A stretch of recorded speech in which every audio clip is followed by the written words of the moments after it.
आज होणाऱ्या कॅबिनेटच्या बैठकीपूर्वी मुख्यमंत्री शिंदेंनी महत्त्वाची बैठक बोलावली। मंत्रालयामध्ये ही बैठक होणार आहे। सकाळी 11:30 वाजता ही बैठक होईल। यात मराठा आंदोलन, MSTL टूल आणि पंतप्रधान नरेंद्र मोदींच्या दौऱ्याबाबत चर्चा होईल।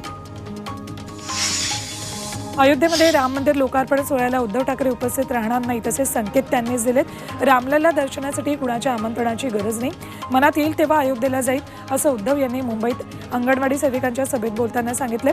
राम मंदिर कुणा पक्षाची खासगी प्रॉपर्टी नाही असंही त्यांनी ठणकावले।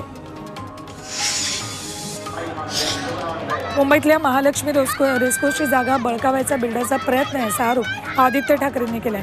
रेसकोर्सवर काही जागा रेसिंगसाठी ठेवून इतर जागेवर हॉटेल बिल्डिंग उभारण्याचा डाव आहे। संबंधित बिल्डर सरकारच्या जवळचा असून त्या ठिकाणच्या व्यवस्थापनाला धमकावत करार करण्यासाठी दबाव टाकतोय असा आरोप आदित्य ठाकरेंनी केलाय। राज्यातल्या उद्योगावरून पुन्हा एकदा शिंदे आणि अमृत नोनी आर्थो प्लस, ये एक प्रूवन फॉर्मूला है। इसमें मौजूद नोनी फल के गुण और आयुर्वेदिक जड़ी बूटियां शरीर को जरूरी पोषक तत्व देने के साथ साथ हड्डियों और जोड़ों के घिसने, उनमें होने वाले सूजन और दर्द को रोकने में मदद करता है। दर्द मुक्त जीवन के लिए अमृत नोनी आर्थो प्लस। ठाकरे गटात जुंपली। उदय सामंत उद्योग नव्हे तर निरुद्योग मंत्री असल्याचा घणाघात ठाकरे गटाचे खासदार विनायक राऊतांनी केलाय। ते मंत्री झाल्यापासून गुजरातला उद्योग जात असल्याचा आरोपही त्यांनी केलाय। ते 70,000चं लीड दिलं त्याच्यावर काय बोलणार असा पलटवार सामंतांनी केलाय। नवाब मलिकांना दिलासा देण्यास हायकोर्टानं नकार दिलाय।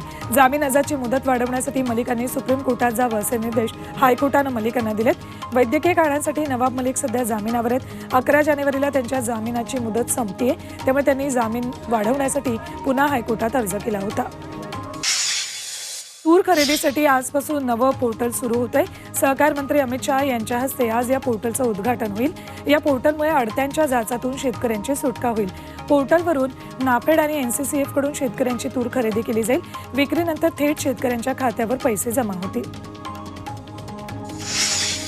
कांदा निर्यात बंदीवर चालू आठवड्यात मोठा निर्णय होऊ शकतो।